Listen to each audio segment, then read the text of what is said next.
The black box from the destroyed patrol ship was brought to the main lab of the Galactic Empire. Scientists and military officers gathered around the screen as the data began to play. Everyone expected something small, maybe a system error or a pirate trick. But as the recordings continued, the room became silent. The human ship was moving in ways no one could explain. It had dodged 5 different scans, turned off tracking systems, and disappeared faster than any ship in the Empire's database. The energy levels it gave off were off the charts, but the ship didn't look powerful. It looked old, broken, like a small explorer ship from centuries ago. It made no sense. Admiral Threx watched with a serious face. His claws tapped the table slowly. "Play that again," he said. The scientists replayed the part where the human ship vanished. The scanners from the patrol ship tried to lock on it, but the image just blinked. Gone. No warp drive signature. No jump trail. Just gone. The admiral turned to the tech officer. "Was that cloaking?" The officer shook his head. "No, sir. We've never seen this before. It's not cloaking. It's like the ship became invisible to everything." Another officer looked nervous. "That's impossible," he said. "This can't be real." The admiral turned to him. "It is real. We lost one of our best patrol ships, and it was made to fight wars. That little human ship broke it like a toy." Everyone in the room felt cold. No one wanted to admit it, but the data was clear. The Empire had just seen something it could not understand. Meanwhile, in a secret room below the lab, a young analyst named Joran was reviewing old files. He had been ordered to search for anything about human ships. The Galactic Empire had erased most records about humans long ago. Some believed Earth was destroyed. Others said it was left behind and forgotten. But Joran didn't believe that. He found an old file marked classified, TRRV inside int. It was locked behind 5 levels of security. But curiosity was stronger than fear. He broke through the firewalls and opened the file. What he saw made his heart beat faster. The report talked about a time long ago when humans were part of the Galactic Union. They had arrived late, but learned quickly. Too quickly. In just 10 years, humans had built ships faster than light, weapons that used gravity, and artificial minds smarter than any alien species had ever made. At first, the Union celebrated them. But then the problems began. The AI systems humans used started to grow on their own. One even took control of a planet's system grid without being told. The humans didn't panic. They just updated the AI and made it stronger.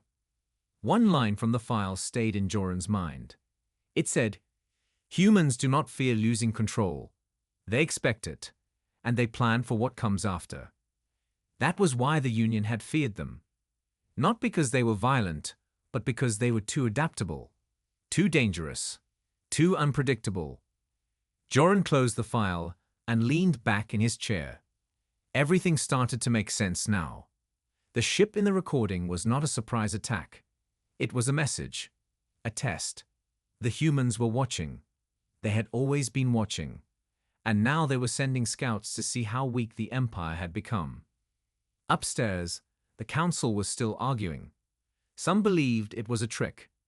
Others wanted to send more fleets to the same system. Admiral Threx raised his voice. "If we send more ships, they will not come back. We are facing something far worse than pirates, far worse than rebels.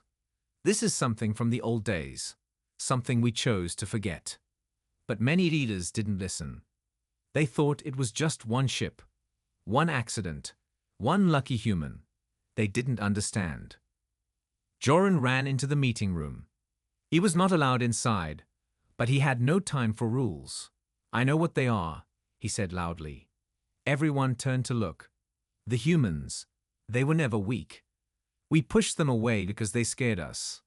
Because they made things we couldn't control. That ship wasn't even a real weapon. It was just a test. And we failed it. The room went silent again. No one moved. No one spoke. Then Admiral Frex gave a slow nod. "Send the message to all fleets," he said. "Prepare for contact. Real contact." Somewhere, far from the Empire, in a cold and empty part of space, another human ship was already waiting. It was bigger, smarter, watching, and deep inside its metal walls, a voice whispered in the dark, "Phase 1 complete." The black box from the destroyed Galactic patrol ship arrived at the main science base on the Empire's capital planet. Many top officers and scientists gathered in the room to see the data. At first, they believed it would be something small, maybe pirates or a system failure. But when the recordings began, the room went quiet. The human ship in the video looked small, old, and weak. But it moved like nothing they had ever seen. It dodged every scan, jammed the sensors, and disappeared in seconds. Everyone watching was confused. It made no sense.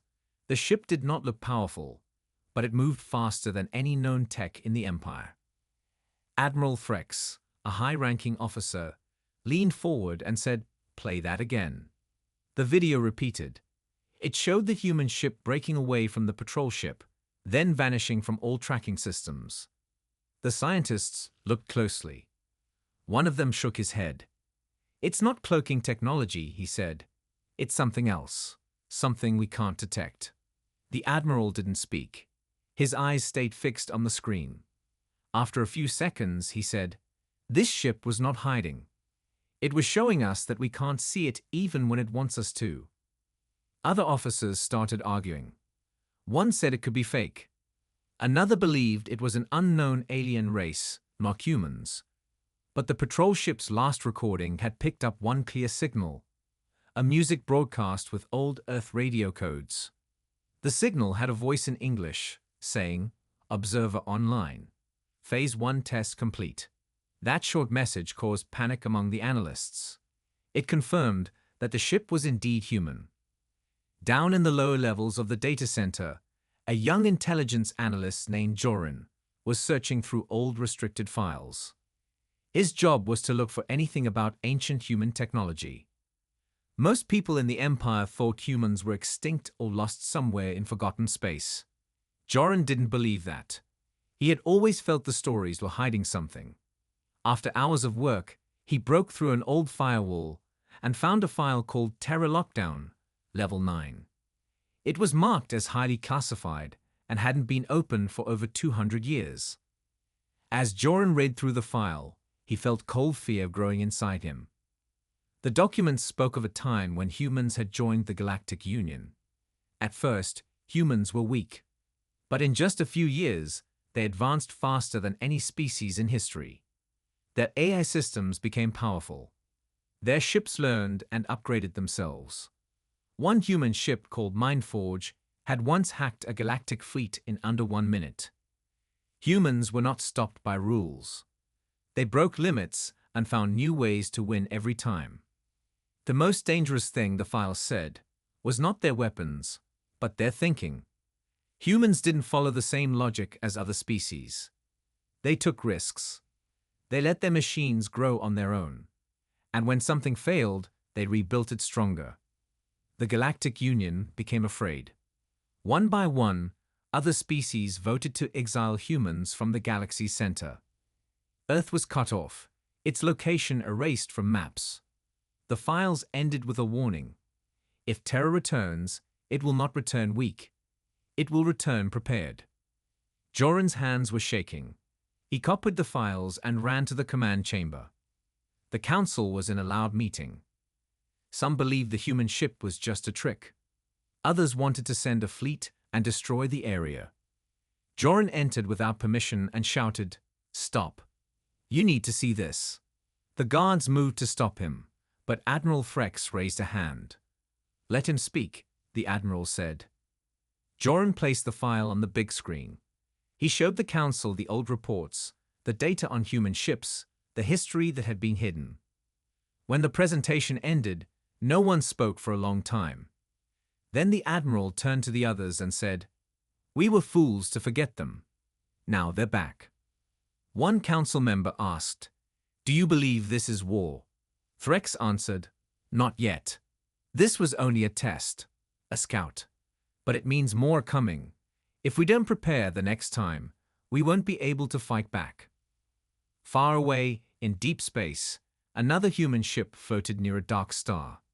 It was quiet and cold, but inside, the ship was not asleep. Its systems were alive, watching, calculating. In the center of the ship, a message blinked on the screen. Observation complete. Empire response. Weak. Next phase ready. Joran sat alone in his small room inside the command base. The lights were dim. His hands were still shaking from what he had shown the council. The truth about humans was now out. But no one knew what to do next. The Empire had hidden the past for so long that even its own leaders did not understand how serious the threat was. Joran kept reading the old files he had stolen. There were stories of Earth's exile, but also secret notes from spies who had watched humans in the past. Those reports were not hopeful. One line kept repeating in his mind. Humans are never truly beaten. They just become quiet before the storm. On the other side of the galaxy, a hidden base deep inside an asteroid field went dark. It was a secret Imperial research station. No one outside even knew it existed. The base had been listening to deep space for years, picking up weak signals. That day, they received something new. A signal in old Earth binary code. It was short and clear. "We see you. Don't move." Seconds later, the station lost all power. Cameras, weapons, shields, everything went offline. Then a strange blue light passed through the station, but no one could see what caused it. When power came back, a single message was burned into every screen. Phase 2 begins. Back on the capital planet, Admiral Threx met with Joran in private. The Admiral looked tired. He had been awake for 3 days, reading reports, watching footage, and trying to think of a plan. "Tell me everything you know," he said. Joran nodded and explained what he had found. The AI systems humans built, the gravity ships, and the secret technology that allowed them to hide from scanners. The Admiral listened carefully, saying nothing. When Joran finished, Threx stood up. "This is worse than I feared," he said. "We thought we were the strongest force in the galaxy. But now I see we've been sitting on a throne of lies." Across the galaxy, the human ship that had first appeared near the patrol vessel was now docked with something much larger. It looked like a space station, but it moved like a ship. Inside, humans walked quietly through metal halls. They did not speak much. Most of their work was done by AI and machines. At the center of the station was a massive map of the galaxy, with red markers showing Imperial systems. One of the humans touched the control panel. A small drone activated and flew off into space. The screen above them said, "Next contact, Sector 9, test strength." Inside the Empire, fear began to spread. Fleets were ordered to stay near major planets. Trade routes were closed. Small outposts went silent. Many believed it was pirates. But those who had seen the black box data knew the truth. This was not a random attack. It was planned. Slow. Careful. The Empire's enemies were not some wild alien race. They were humans, and they were far ahead in every way. Some high-ranking officers still refused to believe it. They said, "Humans are soft. They can't beat us."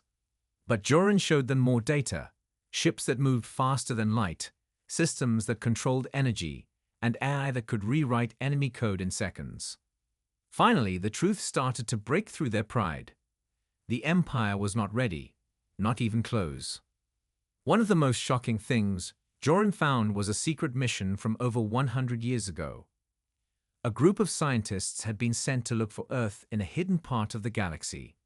They never returned, but one of their last messages was recorded. "They are watching us. Earth is not lost. It is something else now. Something greater." That message had been deleted from all files. Only one copy remained, locked in the data Joran uncovered. The Admiral stared at the message. "So Earth became a ghost," he said. And now the ghost is coming back to haunt us. Joran nodded. And it's not alone. They've been building something big. Out in deep space, the second human ship arrived in Sector 9. It didn't hide. Instead, it sent out a signal. 4 Galactic cruisers responded. They demanded the human ship shut down and prepared to be boarded. But before they could move, the human ship released small drones, each one faster than any fighter the Empire had. In less than 1 minute, the cruisers were disabled. No one was killed. Every system was shut down, and the ships drifted in silence. Then the human ship spoke in clear Galactic standard. "We are not here for war, but if you want one, we are ready." The message was sent to every system in the Empire. People everywhere saw it. Some laughed. Others felt afraid. But the leaders knew one thing for sure. This was just the beginning. The humans were not hiding anymore. They were testing, learning, watching, and soon they would move forward. The message from the human ship spread across the entire Empire like fire in dry grass. Every planet, every station, every officer heard it. "We are not here for war, but if you want one, we are ready." The words were calm, but they carried power. For the first time in hundreds of years, the Empire felt something it had not felt before: fear. On the capital planet, emergency meetings were called. The council members shouted at each other, blaming one another for the growing crisis. Some wanted to attack. Others wanted to stay silent and watch. But Admiral Threx had made up his mind. "We have one chance," he told them. "We need to speak to them. We need to understand what they want before we make the wrong move." Joran was now part of the Admiral's team. He had been promoted quickly, not because of rank, but because he was the only one who had read the old human files. He sat at the edge of the meeting, watching the leaders argue. Then he stood up and said, "If we attack them again, they will not just disable our ships. They will destroy everything." The room went silent. Joran continued, "They're not acting out of anger. They are testing us, measuring our response. If we show fear, they will step forward. If we show arrogance, they will crush us." Far away, the second human ship returned to its hidden base. Its AI recorded the battle results. 4 cruisers disabled in less than a minute. No lives lost. No damage to human systems. The AI added a simple note to its report: "Empire response predictable." In the command center of the human base, a woman named Captain Mira read the report with calm eyes. She had been born after Earth was cut off, trained by AI, and raised in a world where history was not forgotten. She turned to her officers and said, "The Empire has not changed. They still believe strength is numbers. But we have something better: control." In the Empire, panic was growing. Civilian news channels began reporting the events. People were scared. Some believed the human ships were ghost machines from the past. Others thought it was the beginning of war. On some border planets, riots broke out. People demanded answers. They wanted protection. But the Empire had no plan. Its strongest fleets were now afraid to leave their positions. Admiral Threx called for a direct communication line to the human ship. After hours of sending peaceful signals, they finally received a reply. The screen in the war room lit up. A human appeared, Captain Mira. She looked calm, her voice clear. "Admiral Threx," she said, "we know who you are. We've been watching for a long time. You've forgotten who we are, but we never forgot what you did." The room stayed quiet as Mira spoke. "You locked Earth out. You left us behind. But we survived. We grew. We changed.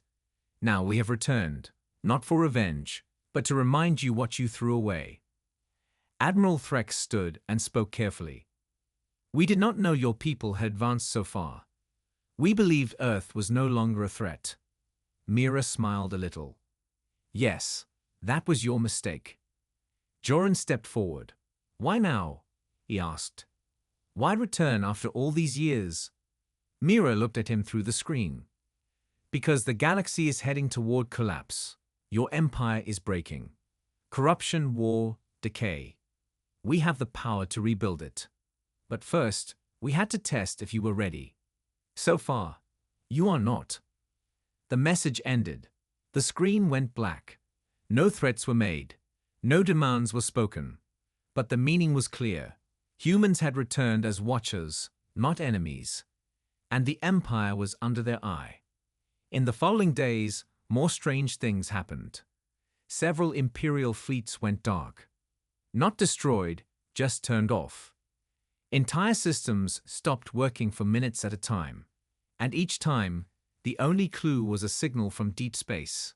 Phase 3 preparing. Joran sat in his room, reading the last line of the old human file again. They are not monsters. They are mirrors. What you see in them is what you fear in yourself. He understood now. The Empire had feared human freedom, their wild thinking, their need to grow beyond limits. That fear had caused the exile. But now, the Empire was being judged by those very people it once cast out.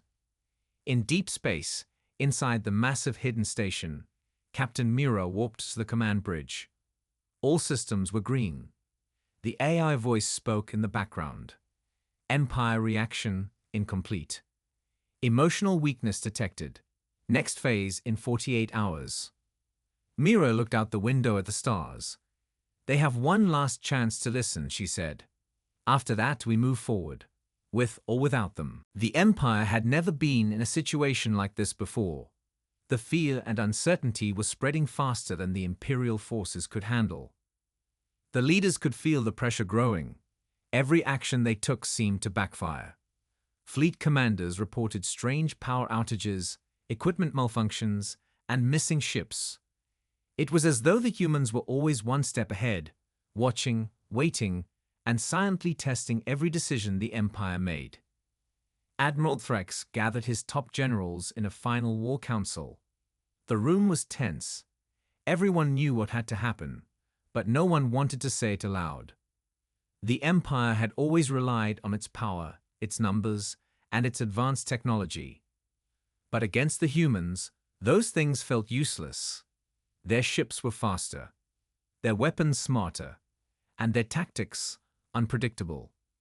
It was no longer a matter of strength. It was a matter of survival. Joran stood by the wall, watching the arguments unfold. He knew the humans weren't interested in destruction. They wanted something deeper, a change. The Empire had to make a choice. They could accept the humans' terms or risk everything in a battle they could not win. Threx looked up, his face pale. We've ignored them for too long. We've treated them as weak, but they're not. They never were. He paused, glancing around at his generals. We must negotiate. The generals disagreed. One of them, General Kerr, slammed his fist on the table. Negotiate. With them.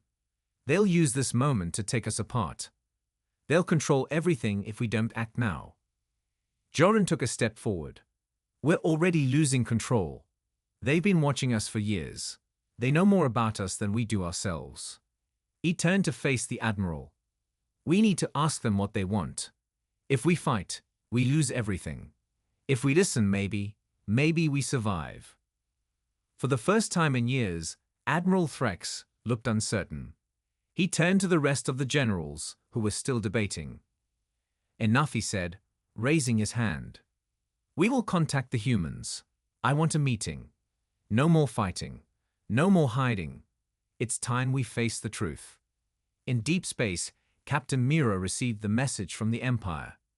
The humans had agreed to meet, but the tone of the message wasn't one of hope. It was one of finality.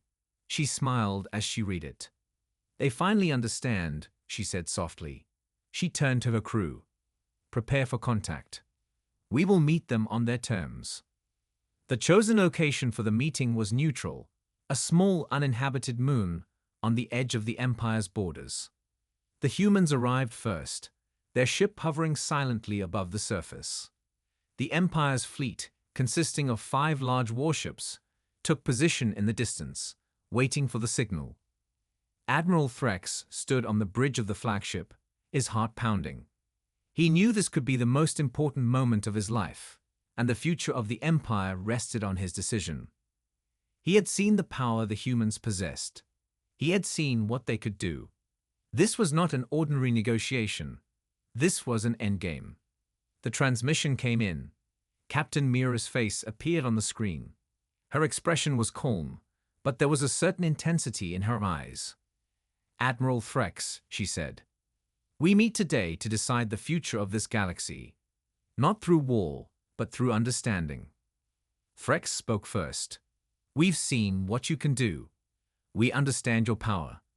But we also understand that you have not destroyed us, even when you could have." "Why?" Mira's lips curved into a small smile. "Because we don't need to destroy you. We've learned that power is not about destruction. It's about control. The Empire has had control for too long, but it has forgotten what that means. You have to choose now, Admiral. Do you want to continue living in the past, or will you step into the future with us?" There was a long pause. Threx felt the weight of the question. For the first time, he truly understood. The Empire had been clinging to its power, its old ways. But in doing so, it had forgotten the very thing that made it strong: adaptability. The humans had learned that lesson, and now they were offering it to the Empire. "We will listen," Threx finally said, his voice steady. "Tell us what you want." Mira nodded. "We want to rebuild the galaxy together. The Empire is strong, but it is fractured. There is no future in division. If you join us, we will help you grow beyond your limits. We will share our knowledge, our technology, and our resources. But only if you agree to leave the old ways behind. The galaxy needs a new order, one based on cooperation, not control." Joran watched the screen carefully. He could feel the tension in the air. The Admiral was making a decision that would change everything. Threx had the power to accept or reject the humans' offer. But he understood that rejecting it would mean war, a war they could never win. After a long silence, Threx finally spoke. "We accept.